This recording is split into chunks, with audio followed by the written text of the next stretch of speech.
What's up, everybody? Welcome to Normieville.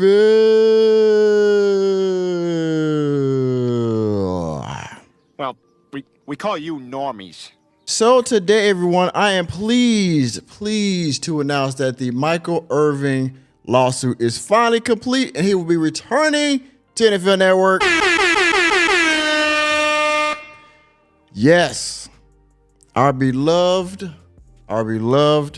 NFL anchor will be returning to NFL Network, I believe, this Sunday as we speak. Now, I'm going to read the article here, as you can see, from Pro Football Talk.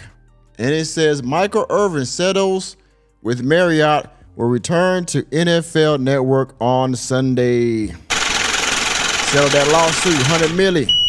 He settled the lawsuit. Now let's get into the article and see if we can find out the details of this settlement and Michael Irvin's return to the table. Let's go. Says here it's about damn time. I agree. Hall of Fame receiver Michael Irvin suspended since a hotel employee made a complaint about him in February, will return to NFL Network on Sunday. Thank God. Yes. Says here, Michael Glicken of the Dallas Morning News reports that Irvin has settled his $100 million defamation lawsuit against Marriott, and that Irvin will in turn appear on NFL Network's Game Day studio this morning. It's not a coincidence. The NFL would have found itself neck deep in litigation, given that Marriott claimed it passed the complaint along to the NFL pursuant to the league's express instructions, whatever that means.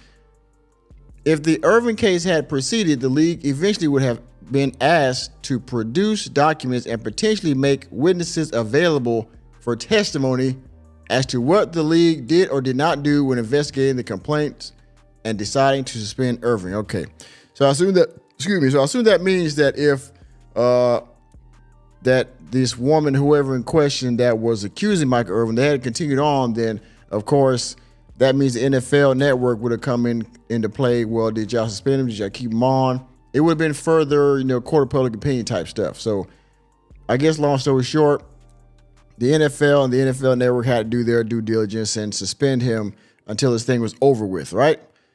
This means that Irvin's protracted suspension likely had less to do with personal conduct policy than the NFL's desire to avoid being involved in the case between Irvin and Marriott, which makes sense.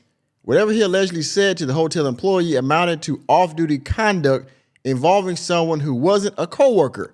It's simply not the kind of thing for which an employer should discipline an employee. And it's the kind of standard the NFL surely didn't want to set for other non-players, particularly owners. All right, that's a lot of legal brouhaha and jargon. But in any case, NFL Network suspended him pending the investigation or litigation, in this case, a lawsuit or whatever, or the results of it. And because he won the lawsuit, which in a lot of cases, whatever you want to call it, I guess it would be a presumption of innocence, maybe, I guess. He won the lawsuit. He's going to get paid. And so the NFL said, okay, now the litigation's over. We can freaking put this behind us. Hey, Mike, come on back to the table, all right? Come on back to the announcer booth, right? So, cool.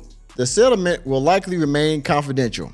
If Irvin knew he needed to settle in order to return to NFL Network, he might have taken less than he could have gotten later in the process. Well, maybe. Regardless, Irvin will be back on NFL Network in just a couple of weeks after joining Fox and FS1, where he has quickly become a fixture on Undisputed. He's pretty much taken over the show, and on Big Noon Kickoff college football pregame show. In the end, Irvin swapped his part-time gig with ESPN for a part-time gig with Fox. Well, that is true. That is true. He did that. That's not the one I wanted this sound effect, but here we go. He swapped his part-time gig with ESPN for a part-time gig with Fox. And perhaps the part-time gig with Fox will keep growing, culminating in Irvin taking one of the seats at the Fox NFL Sunday desk when some of the older members of the show retired. Now, yeah, essentially, Michael Irvin might have swapped one bag for maybe even bigger bag, because I've watched the show Undisputed, and he is becoming more and more of a staple on there. He's bigger than his other co-host Sherman and what's his name, Keyshawn. And to be honest, all of them have pretty much taken over the show from Skip. He can't get a word of edgewise on a lot of these arguments. But if they like him, which I'm sure they do, they also have a Fox NFL Sunday show, like a pregame show that he could also be a part of along with NFL Network. So essentially, he could get even bigger bag because of the lawsuit. ESPN let him go. They end up letting Fox get him. He comes back to NFL Network. He wins his lawsuit, and he might possibly even get a bigger show. That's more money. I think he got a bigger bag.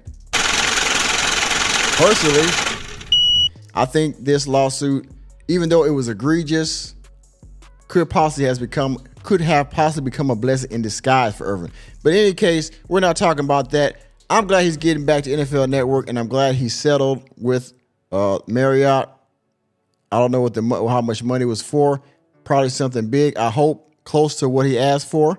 And well, we're just glad to see him go back to the job that he so loved before he got suspended. All right. So I just want to bring that news to you. Thank you for attending another episode of Normieville. You know me, I'm just a normie here to bring you the latest and greatest in sports news, entertainment, and politics. Let me know what you think about Mike Irvin's settlement and his return to NFL Network down in the comments section. And please, please hit the like button, hit the subscribe button, and the notification bell on your way out of the door. And I will see you on the next video.